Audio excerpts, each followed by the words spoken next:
60 సంవత్సరాల పోరాటం, వందలాది మంది విద్యార్థుల ఉద్యమకారుల త్యాగాల ఫలితం తెలంగాణ రాష్ట్ర ఏర్పాటు. తెలంగాణ రాష్ట్ర ఏర్పడిన తర్వాత గత 10 సంవత్సరాలలో నూతనంగా ఏర్పడ్డ తెలంగాణ రాష్ట్రం సమాజంలో వచ్చిన మార్పు, ప్రజలు అమాయకుల యొక్క బలహీనతను సొమ్ము చేసుకోవాలనే దురాశపరుల నేపథ్యంలో ఈరోజు ఈ కార్యక్రమం ఇక్కడ ఇంటిగ్రేటెడ్ కమాండ్ కంట్రోల్ సెంటర్లో తెలంగాణ రాష్ట్ర DGP Ravi Gupta garu, Telangana anti narcotics bureau chief Sandeep Sandilya garu, cyber crime అధికారులు, హైదరాబాద్, సైబరాబాద్, రాచకొండ కమిషనరేట్ల కమిషనర్లు, ఇతర పోలీస్ అధికారులు నూతనంగా ఏర్పడ్డ ప్రభుత్వం దృష్టికి వివిధ అంశాలను, నూతన సవాళ్లను ప్రభుత్వ దృష్టికి తీసుకురావడం జరిగింది. పోలీస్ వ్యవస్థలో పోలీస్ విభాగమే కాకుండా CBCID, vigilance and enforcement, anti corruption bureau, grey hands, octopus, ఇలా వివిధ రకాల, హైదరాబాద్కు వస్తే టాస్క్ ఫోర్స్, సైబరాబాద్ అండ్ రాచకొండకు వచ్చినప్పుడు ఎస్ఓటి, ఇలాంటి వివిధ పోలీసులలో, పోలీస్ డిపార్ట్మెంట్లో వివిధ విభాగాలను ఏర్పాటు చేసి సమస్యలను ఎదుర్కోవడానికి, సమర్థవంతమైన నేరాలను నిర్మూలించే వ్యవస్థను మన పోలీస్ వ్యవస్థ ఏర్పాటు చేసుకోవడం జరిగింది. ఇప్పుడు ప్రపంచం ఆధునిక యుగం వైపు పరిగెడుతుంది. ఈ ఆధునిక యుగం వైపు పరిగెత్తే సందర్భంలో నేరగాళ్ళ యొక్క ఆలోచన, ప్రపంచంలో వచ్చిన సాంకేతిక పరిజ్ఞానాన్ని ఏ విధంగా అయితే అభివృద్ధి కోసం సాంకేతిక పరిజ్ఞానాన్ని మనం ఉపయోగించుకుంటున్నామో, సాంకేతిక నిపుణులు ఉపయోగించుకుంటున్నామో, నేరగాళ్ళు కూడా ప్యారలల్గా సేమ్ వ్యవస్థల్ని ఆర్థిక నేరాల కోసము, ఇతర నేరాల కోసం వినియోగించుకుంటున్నారు. ఈ నేరాలను దృష్టిలో పెట్టుకొని ఈ నేరాలను నియంత్రించాలన్న ఆలోచనతోటి అధికారులలో నైపుణ్యాన్ని పెంచడమే కాకుండా ఆత్మస్థైర్యాన్ని నింపడం మా ప్రభుత్వం యొక్క బాధ్యత. ఈ నేరాలను నియంత్రించే క్రమంలో ఇందులో పనిచేసే సిబ్బందికి కానీ, అధికారులకు కానీ అవసరమైన అన్ని వసతులను ఏర్పాటు చేయడం అనేది ప్రభుత్వం తీసుకోవాల్సిన బాధ్యత. అందుకే ఈరోజు సైబర్ క్రైమ్స్కి కావాల్సిన వాహనాలే కాకుండా ఇతర ఏర్పాట్లు, అధికారుల కేటాయింపు, అదేవిధంగా తెలంగాణ యాంటీ నార్కటిక్స్ బ్యూరోకి సంబంధించిన అధికారుల నియామకం, అవసరమైన అన్ని వసతులను ఏర్పాటు చేయడం బాధ్యతగా గుర్తించి మా ప్రభుత్వం ఈరోజు నిధులు విడుదల చేయడమే కాకుండా సిబ్బందిని కూడా మంజూరు చేసినాము. ఈరోజు ప్రపంచం ఎదుర్కొంటున్న biggest crime is cyber crime. Cyber క్రైమ్లో ఇంతకుముందే మా అధికారులు చెప్తున్నారు, అమాయకులు, చదువు లేని వాళ్ళు, సాంకేతిక పరిజ్ఞానం లేని వాళ్ళు బలి కావడం లేదు. బాగా చదువుకున్న వాళ్ళు, సాంకేతిక పరిజ్ఞానం ఉన్నవాళ్ళు, ఆర్థికంగా ఎదురైన వాళ్ళు అమాయకత్వంతోనో దురాశతోనో వాళ్ళు ఉచ్చులో పడుతున్నారు. వాళ్ళని కాపాడడానికి 1930 ఒక కాల్ సెంటర్ను పెట్టి అక్కడికి వచ్చే ఫిర్యాదుదారుల వివరాలను కూడా ఎవరికి వివరించకుండా దానికి సంబంధించిన నేరాలను పరిష్కరించడంలో మా సైబర్ క్రైమ్ సిబ్బంది ఈ మధ్యకాలంలో దాదాపుగా రికవరీ చేసిన సొమ్ము 31 కోట్ల రూపాయలు బాధితులకు తిరిగి అప్పచెప్పడం జరిగింది. మనస్ఫూర్తిగా మా సైబర్ క్రైమ్ డిపార్ట్మెంట్ని నేను అభినందిస్తున్నా. ఇంకా సమర్థవంతంగా మీరు మీ విధులు నిర్వహించాలి. ఎవరైతే నేరాలకు పాల్పడుతున్నారో ఎంతటి వారైనా ఏ రకమైన క్రైమ్ అయినా వదలడానికి వీల్లేదు. గతంలో ఐపీసీ సెక్షన్స్ ప్రకారం రేప్ అండ్ మర్డర్ని సీరియస్ క్రైమ్ కింద చూసేవాళ్ళం మనం. ఆ నేరాలకు ఎక్కువ శిక్షలు ఉండేటివి.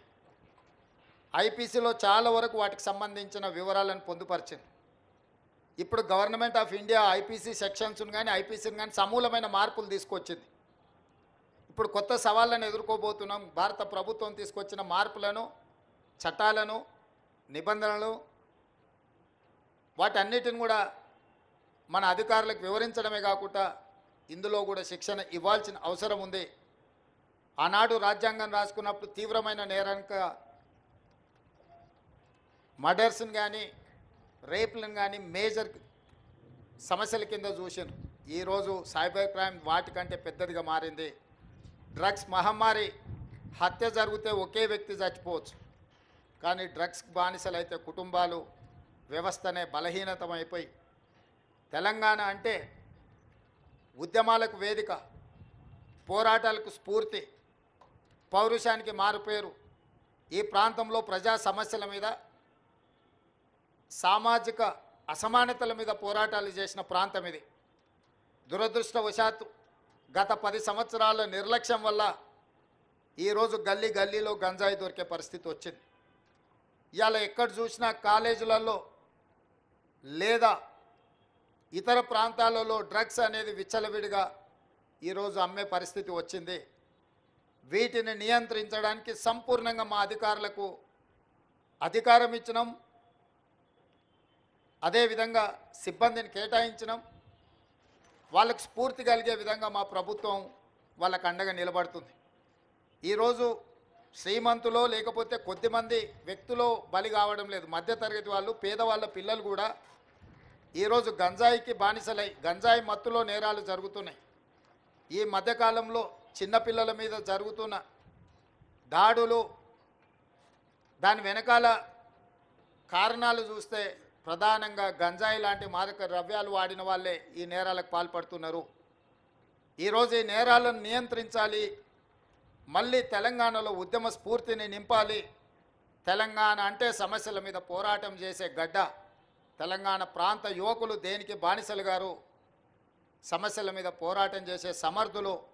తెలంగాణలో ఉన్న యూనివర్సిటీలు, విద్యాలయాలు సమస్యల పరిష్కారం కోసం, సామాజిక అసమానతల తొలగింపు కోసం పనిచేసే విధంగా వీటిని తీర్చిదిద్దాలి అని చెప్పి మా ప్రభుత్వం నిర్ణయించుకున్నది. అందుకే ఈరోజు సైబర్ క్రైమ్ అధికారులకు, తెలంగాణ యాంటీ నార్కోటిక్స్ బ్యూరోకి సంబంధించిన అధికారులకు నేను సూచన చేస్తున్నా. ఈ నేరాలను సమర్థవంతంగా నియంత్రించండి. ఇందులో సమర్థత ప్రదర్శించిన వాళ్లకు మీకు ప్రమోషన్స్ ఇచ్చే బాధ్యత మా ప్రభుత్వం తీసుకుంటుంది. గతంలో అంతర్జాతీయ తీవ్రవాదులను, టెర్రరిస్టులను పట్టుకుంటే అందులో కీలక పాత్ర పోషించిన అధికారులకు పదవి ఉన్నతి కల్పించేవాళ్ళు.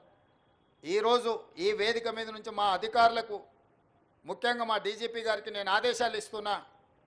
సైబర్ క్రైమ్లో నైపుణ్యం ప్రదర్శించి నేరగాళ్లను పట్టుకున్న వాళ్లకు, అదేవిధంగా తెలంగాణ యాంటీ నార్కోటిక్స్ బ్యూరోలో పనిచేసిన అధికారులు డ్రగ్స్ రాకెట్ను పట్టుకున్న, గంజాయి రాకెట్లను పట్టుకున్న, పెద్ద పెద్ద వాటిని వాళ్ళు పట్టుకున్నప్పుడు వాళ్లకు నగదు బహుమతితో పాటు పదవి ఉన్నతి కూడా కల్పించడానికి అవసరమైన విధి విధానాలను మీరు తయారు చేయండి. ప్రభుత్వం శాసనసభలోనే చర్చ చేసి దీనికి సంబంధించిన చట్టాన్ని చేద్దాం. ఈరోజు మనం ఎదుర్కొంటున్న అత్యంత తీవ్రమైన సమస్య, మన సమాజాన్ని పట్టి పీడిస్తున్న సమస్య డ్రగ్స్, సైబర్ క్రైమ్. ఈ రెండింటి పట్ల, ఈ నేరాలను నియంత్రించడానికి తెలంగాణ రాష్ట్ర ప్రభుత్వం నిరంతరం పనిచేస్తుంది. వీటిని నియంత్రించే క్రమంలో ఏ అధికారులైతే సమర్థవంతంగా పనిచేస్తారో ఆ అధికారులను ప్రోత్సహించి వెన్నుదట్టే బాధ్యత మా ప్రభుత్వం తీసుకుంటుంది. సమర్థవంతమైన అధికారులకు పదవి ఉన్నతి ఇచ్చే బాధ్యత కూడా మా ప్రభుత్వం తీసుకుంటుంది. ఈ కార్యక్రమాన్ని ఏర్పాటు చేసిన మా అధికారులందరినీ, ఈ కార్యక్రమానికి హాజరైన మా మీడియా మిత్రులందరికీ కూడా మనస్ఫూర్తిగా అభినందనలు తెలియజేస్తున్నా. మా మీడియా మిత్రులకు ఒకటే విజ్ఞప్తి, రాజకీయ వివాదాల మీద మీరు పెడుతున్నంత దృష్టి మీ టీవీలలో మీ పేపర్లలో సమాజాన్ని పట్టి పీడిస్తున్న సమస్యల మీద పెట్టాల్సినంత ఫోకస్ పెట్టలేరేమో నాకు అనిపిస్తుంది. దయచేసి సైబర్ నేరగాళ్లను పట్టుకునే విషయంలో కానీ లేకపోతే డ్రగ్స్ మహమ్మారిని నియంత్రించే విషయంలో మా పోలీసులు చేపడుతున్న చర్యలకు మీ వైపు నుంచి కూడా సంపూర్ణంగా సహకారం ఉండాలి. మీరు ఈ తెలంగాణలో భాగస్వాములు, ఈ తెలంగాణ రాష్ట్ర సాధనలో మీడియా మిత్రులు అంతంత క్రియాశీలక పాత్ర పోషించారు. ఈరోజు మా అధికారులు చేపడుతున్న కార్యక్రమాలను మీరు పెద్ద ఎత్తున ప్రజలకు వివరించాలి. మొన్న మెగాస్టార్ చిరంజీవి గారు డ్రగ్స్ నియంత్రణలో తన వంతుగా ముందుకొచ్చి వారొక వీడియోని అద్భుతంగా తయారు చేసి మా డిపార్ట్మెంట్కి ఇచ్చిండ్రు. చిరంజీవి గారు లాంటి వాళ్ళు ముందుకొచ్చి తెలంగాణ ఈ దేశంలో ఉన్న యువత డ్రగ్స్ మహమ్మారిన పడితే జరగబోయే నష్టాన్ని వారే ముందుకొచ్చి ఒక అవేర్నెస్ ప్రోగ్రాంలో వారు భాగస్వాములు అయినందుకు, ఆ విజువల్స్ మా కోసం ఇచ్చినందుకు చిరంజీవి గారిని మనస్ఫూర్తిగా నేను అభినందిస్తున్నా. సినిమా ఇండస్ట్రీలో ఉండే ప్రముఖులకు కూడా నా సూచన, మీ కొత్త సినిమాలు రిలీజ్ అయినప్పుడు టికెట్ ధరలు పెంచుకోవడానికి జీవోల కోసం ప్రభుత్వాల దగ్గరకు వస్తున్నారు, కానీ సామాజిక సమస్య అయిన సైబర్ క్రైమ్ డ్రగ్స్ నియంత్రణలో మీరు మీ సామాజిక బాధ్యతను నెరవేర్చడం లేదు అని మా ప్రభుత్వం భావిస్తుంది. నేను మా అధికారులకు సూచన చేస్తున్నా, రేపు ఎవరైనా కొత్త సినిమా రిలీజ్ అవుతుంది, సినిమా ధరలు పెంచాలి అని ప్రభుత్వం దగ్గరికి అప్లికేషన్ వస్తే వాళ్ళు డ్రగ్స్ నియంత్రణ సైబర్ క్రైమ్ నియంత్రణలో ఒక అద్భుతమైన వీడియో ఫుటేజ్ను ఆ సినిమాలో ఏ స్టార్స్ ఉన్నారో అదే స్టార్స్తో వాళ్ళు ఒక ప్రోగ్రాం మనకు చేసి ఇవ్వాలి. అది ప్రీ కండిషన్. నేను స్పష్టంగా మా అధికారులకు ఆదేశిస్తున్నాను, ఎంత పెద్దవాళ్ళు ఎవరు వచ్చి మనల్ని రిక్వెస్ట్ చేసినా వాళ్ళు సైబర్ క్రైమ్కు సంబంధించి డ్రగ్స్ నియంత్రణకు సంబంధించి ఆ సినిమాలో నటించిన తారాగణం, ఆ సినిమా ప్రొడ్యూసర్స్ 1.5-2 minutes నిడివిగల ఈ సమాజాన్ని పట్టి పీడిస్తున్న వీటికి వ్యతిరేకంగా వాళ్ళు మనకు వీడియో విజువల్స్ తీసుకొచ్చి ఇస్తేనే వాళ్ళకి ఏమైనా వెసులుబాటు సౌలభ్యాలు ఇవ్వాలి. ఎందుకంటే సమాజం నుంచి ఎంతో వాళ్ళు తీసుకుంటున్నారు, సమాజానికి వాళ్ళు కొంతైనా ఇవ్వాలి, అది వాళ్ళ బాధ్యత. అట్లా కాకుండా మేము 100 కోట్లు పెట్టుబడి పెట్టిన మా సినిమాకు మేము టికెట్లు పెంచుకొని మేము సంపాదించుకుంటామన్న ఆలోచన ఏదైతుందో మంచిదే, మీ వ్యాపారం మంచిదే, కానీ సామాజిక బాధ్యత. డ్రగ్స్ నియంత్రించకపోతే, ఈ సైబర్ క్రైమ్లను నియంత్రించకపోతే ఈ సమాజమే నిర్వీర్యం అవుతుంది. ఈ సమాజాన్ని కాపాడాల్సిన బాధ్యత, ఈ సమాజానికి సహకరించాల్సిన బాధ్యత సినీ పరిశ్రమ మీద ఉన్నది. కాబట్టి ఎవరైతే ఏదైనా ఈ ప్రభుత్వం నుంచి ఏదైనా సహకారం కావాలి అని వస్తే వాళ్ళు సమాజానికి సహకరించాలి. ఇది ఒకటే మా ప్రీ కండిషన్. మా అధికారులకు కూడా నేను సూచన చేస్తున్నా. And at the same time మా సైబరాబాద్ కమిషనర్ అవినాష్ మహాంతి గారికి కూడా నా సూచన, ఎందుకంటే మ్యాక్సిమం సినిమా షూటింగ్స్ మీ ప్రాంతంలోనే అవుతాయి లేదా రాచకొండలో అవుతాయి. వాళ్ళు సినిమా షూటింగ్లకు పర్మిషన్కి వచ్చినప్పుడు మీరు ఈ రిక్వెస్ట్ను వాళ్ళ ముందు పెట్టండి. వాళ్ళు ఏమన్నా సినిమా తీసుకొని, కానీ ఆ సినిమాలో ఉన్న తారాగణంతో ఈ డ్రగ్స్ నియంత్రణ కోసం, సైబర్ క్రైమ్ నియంత్రణ కోసం 1.5-2 minutes నిడివి కలిగిన చిత్రాన్ని మనకు ఒకటి వాళ్ళు తయారు చేసి మనకి ఇవ్వాలి. అట్లా ఇచ్చిన వాళ్లకు ప్రత్యేకంగా రాష్ట్ర ప్రభుత్వం వెసులుబాటు కల్పిస్తుందని మీరు చెప్పాలి, వాళ్ళకు సూచన చెయ్యాలి అని చెప్తూ, రాష్ట్రంలో ఉండే అన్ని థియేటర్ల యజమానులకు కూడా నేను INPR డిపార్ట్మెంట్కి ఈ వేదిక మీద నుంచి ఆదేశాలు ఇస్తున్నా. ప్రతి సినిమా థియేటర్లో తప్పకుండా సినిమా ప్రారంభానికంటే ముందు సైబర్ క్రైమ్కు సంబంధించి, డ్రగ్స్ నియంత్రణకు సంబంధించి న్యూస్ రీల్ల రూపంలో ఉచితంగా మీరు ప్రదర్శించాల్సిందే. అట్లా ప్రదర్శించిన థియేటర్లకే భవిష్యత్తులో అనుమతుల విషయంలో కానీ ఇతర విషయంలో కానీ ప్రభుత్వం సహకరిస్తుంది. నేను చిన్నగా ఉన్నప్పుడు ఎప్పుడు సినిమా థియేటర్కి వెళ్ళినా ప్రధానమంత్రులు, ముఖ్యమంత్రుల విదేశీ పర్యటనలు లేకపోతే తీసుకున్న గొప్ప కార్యక్రమాలకు సంబంధించిన వాటిని చూపించేది. ఇప్పుడు ఆ సామాజిక బాధ్యత నుంచి సినిమా పరిశ్రమ, సినిమా థియేటర్ల యజమానులు ముందుకు రావడం లేదు. వాళ్ళందరితో కూడా మీరు ఒక సమావేశాన్ని ఏర్పాటు చేసి INPR department, police department, fire safety department మీరు అందరు కలిసి థియేటర్ల యజమానులను, సినీ పరిశ్రమకు సంబంధించిన ప్రముఖులను పిలిపించి ఒక ప్రోగ్రాం ఏర్పాటు చేసి వాళ్ళతో చర్చించి మన ప్రభుత్వం యొక్క ప్రతిపాదనను వాళ్ళకి వివరించి తర్వాత వాళ్ళతో నాకు ఒక సమావేశాన్ని ఏర్పాటు చేయండి. మన ప్రభుత్వం యొక్క ఆలోచనను, విధానాన్ని వాళ్ళకి చెబుదాం, వాళ్ళ సహకారం తీసుకుందాం. వాళ్ళతో పాటు మా మీడియా మిత్రులకు కూడా మీరు కూడా అప్పుడప్పుడు మీ టీవీలల్లో, మీ పేపర్లల్లో సోషల్ రెస్పాన్సిబిలిటీ కింద ఎట్లయితే కార్పొరేట్ కంపెనీలు సిఎస్ఆర్ ఫండ్స్ అభివృద్ధి కోసం ఇస్తున్నారో సోషల్ రెస్పాన్సిబిలిటీ కింద మా టీవీ ఛానల్ మిత్రులను కూడా అప్పుడప్పుడు ఉచితంగా ఈ యాడ్స్ను మీరు ప్రదర్శించండి. ఎందుకంటే ఇది ఎవరి కోసమో కాదు, సమాజం కోసం, సామాజిక బాధ్యతతోని మనం చేపడుతున్న బాధ్యత. మన కోసమే కాదు, మన పిల్లలు, వాళ్ళ భవిష్యత్ తరాల కోసం మనం చేస్తున్న ఒక కార్యక్రమం. అందుకే మీడియా మిత్రులను కూడా నా విజ్ఞప్తి, మీ టీవీ ఛానళ్ళల్లో కూడా ఈ ప్రముఖ సినీ తారలు తయారు చేసి ఇచ్చే సెలబ్రిటీస్, స్పోర్ట్స్లో ఉన్న వాళ్ళు కూడా ఎవరెవరైతే పివి సింధు కావచ్చు, సానియా మిర్జా కావచ్చు, ఇట్లా చాలామంది క్రీడాకారులు వాళ్ళందరి నుంచి కూడా ఇట్లాంటివి సపోర్ట్ తీసుకొని వాటిని టీవీలలో ఉచితంగా మీరు ప్రదర్శించాలని ప్రభుత్వం తరఫున విజ్ఞప్తి చేస్తున్నా. మీ అందరి సహకారం ఉండాలని. ఈ రాష్ట్రం సైబర్ క్రైమ్ కానీ, డ్రగ్స్ కానీ ఈ రాష్ట్రంలో కాలు పెట్టాలంటే భయపడాలి. వెన్నులో చలి జ్వరం రావాలి. తెలంగాణ రాష్ట్రంలో కాలు పెట్టాలి అని అంటే ఇక్కడ కాలు పెడితే తిరిగి మళ్ళీ పోలేము అనే భయం వాళ్ళలో ఉండాలి. భయం కల్పించాల్సిన బాధ్యత మా పోలీస్ అధికారులదే. మా వాళ్ళు ఫ్రెండ్లీ పోలీసింగ్ అని అంటుంటారు. నేను కూడా ఒప్పుకుంటా, ఫ్రెండ్లీ పోలీసింగ్ ఎవరికి? బాధితులతోని ఫ్రెండ్లీగా ఉండండి, నేరగాళ్ళతోని కాదు. ఫ్రెండ్లీ పోలీసింగ్ అనేది బాధితులు బాధతో పోలీస్ స్టేషన్కు ఫిర్యాదు చేసుకోవడానికి వచ్చినప్పుడు వాళ్లకు కొంత నమ్మకం కలిగించి వాళ్ళు ఏ సమస్య మీద వచ్చిందో కూర్చోబెట్టి మాట్లాడి బాధితులతో మాత్రమే ఫ్రెండ్లీ పోలీసింగ్ ఉండాలి. ఫ్రెండ్లీ పోలీసింగ్ అనే నెపంతో నేరగాళ్ళతో కూడా మనం ఫ్రెండ్లీగా ఉండడం మొదలు పెడితే డిపార్ట్మెంట్ మీద ఉన్న నమ్మకం, విశ్వాసం సలగిల్లుతుంది.